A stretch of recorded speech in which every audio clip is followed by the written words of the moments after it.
চাল ডাল পেঁয়াজ মরিচ সব কিছু সুন্দর করে রেডি করে নিয়েছি। রান্না করব খিচুড়ি। হ্যালো গাইস, আসসালামু আলাইকুম।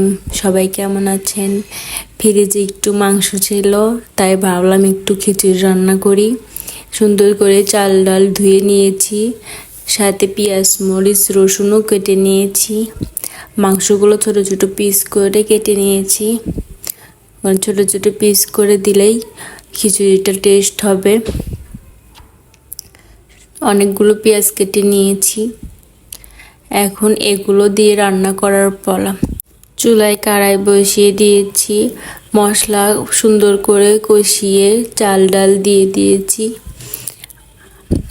পাতিলে রান্না করব খিচুড়ি, আর কড়াইয়ে মাংসগুলো ভুনা করার জন্য সুন্দর করে মশলা সব কিছু দিয়ে দিয়েছি।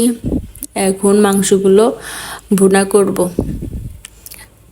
তারপরে সেদ্ধ হয়ে গেলে খিচুড়ির ভিতর দিয়ে দেব। খিচুড়িতে পানি দিয়ে দিয়েছি। এখন এটা বলক উঠে আসলেই মাংসগুলো দিয়ে দেবো। আমার মাংসগুলো অনেক ভালোভাবে সেদ্ধ হয়ে গেছে, কালারটা অনেক সুন্দর হয়েছে। এখন খিচুড়ির ভিতর মাংস দিয়ে দিয়েছি। এখন খিচুড়ি হওয়ার পালা। আমার খিচুড়িটা অনেক সুন্দর হয়েছে, অনেক টেস্ট হয়েছে। এই প্রথম আমি এইভাবে খিচুড়ি রান্না করলাম, কালারটা অনেক সুন্দর এসেছে। আপনারা চাইলে এভাবে খিচুড়ি রান্না করতে পারেন, অল্প সময় অল্প খরচে। আল্লাহ হাফেজ।